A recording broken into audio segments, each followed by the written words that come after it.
for me, I had my ayahuasca experiences first, and so I was in a ceremony with a shaman, and there was so much respect and Yeah, around it. Then that's how I treat my psilocybin experiences, with the same type of, there's an occasion, it's planned, that it's dark, right. I'm alone, it's big, it's going to be something that's I am scared, and so that's how I've been conditioned to approach it, and I quite like it that way. Yeah, and that's the other thing that Terence talked about, and everybody's talked about, and I talk about a lot. That the importance of set and setting. People say, how can we use these things safely and still get a lot out of it? Well, pay attention to set and setting. Those are the two big variables. Plan for it, have an intention, and and arrange your setting so that, number one, you're safe, and that's assured. So maybe not on the freeway, maybe not even at a rock concert or whatever. Do it in a place where no one is going to bother you.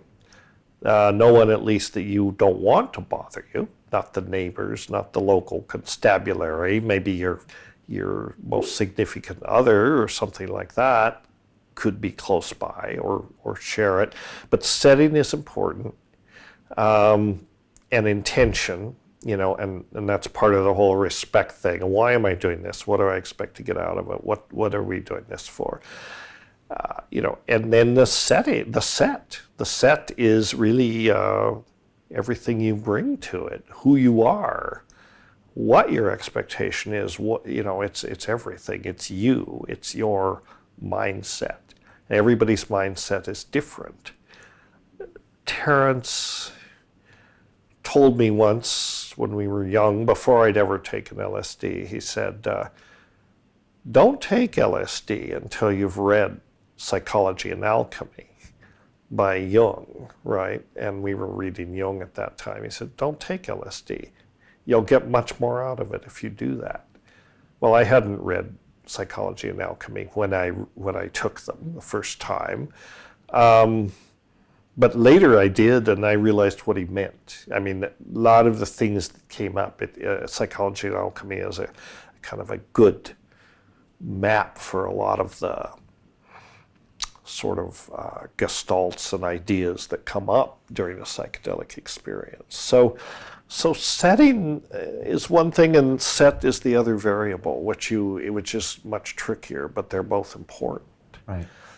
I find with ayahuasca, I get a distinct, finite set of lessons, like 1, 2, 3. This is what we need to go do. Sometimes it's very related to plant symbiosis. Sometimes it's related to some relationship things I need to do. Very much, usually those. I used to tell people, you're usually not being confronted with your IPO on an ayahuasca experience. It's very deep. But with psilocybin, sometimes I don't know any specific lessons afterwards. The day or two afterwards, I don't have in my mind that I need to go do this, this, and this. Is that something you hear a lot? Is that something that's typical to have the kind of different experiences? Yeah, I'd say so. Okay. I mean, ayahuasca is often much more of a counselor in some ways, or it does give you ideas about what you should be doing, or, like you say, your relationships or insights into this whole, mission that we're engaged in, which is to save the planet ultimately, but that the plant-human symbiosis thing, it's much more about that. Mushrooms are not that way so much. Mushrooms, they don't really lay out an agenda. They sort of just lay down a rap, more or less. And it's like, they just download information like they did at La Chirera, and they say, well, this is what it is. This is what's going on here. And you say, well, but that's crazy. And they say, sorry. That's what it is. Deal with it. Right. Would Terence call it having a conversation with the leprechaun, or having a conversation and you want to engage in the conversation and they're not answering your questions? Well, they're dodgy. They're very tricky. You know, they're elfin. They're mischievous. I mean, this is the whole thing. You know, and this comes up again with discussions of also DMT, and mushrooms are really a form of DMT. They're really the orally active form of DMT. If you understand the chemistry, right? Okay. Psilocin is one molecule away from DMT. It's 4-hydroxy dimethyltryptamine. So that hydroxy group is just different enough that it's orally active without an MAO inhibitor, right? So Right. it really is DMT. And at the higher doses you get into those areas, you see, yes, this is tryptamine land. This is the tryptamine space. And mushrooms, ayahuasca, and DMT all get you into that place, right? And I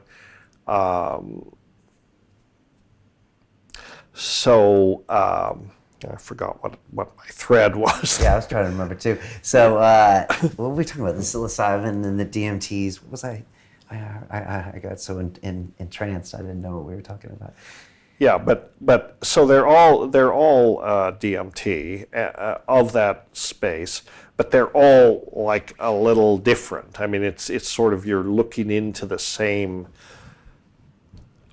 through the same thing at the same thing, but through slightly different portals, if you will. Okay. Yeah, this was the lessons versus the information and the download. Right. Okay, yeah. It more downloads stuff, and you know, and you can take away from any of that what you will. You know, I mean, it can be in the form of a lesson, but usually with ayahuasca, it's, I don't know exactly. It's like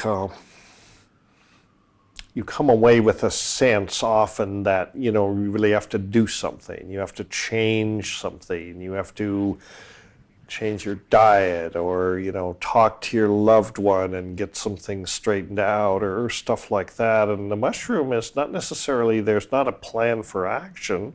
This is the lesson for the day, or this is what you come away with, but there's not necessarily anything to do about it other than To watch the rest of this fascinating interview, click on the link below and go to londonrealacademy.com. There you can sign in with your social media, log in and watch the rest of the episode for free, along with all of our episodes on London Real, my webinars, and all of our premium content, all located over at londonrealacademy.com. So click on the link below, you'll be directed there and you can watch the rest of this fascinating interview, and I'll see you there.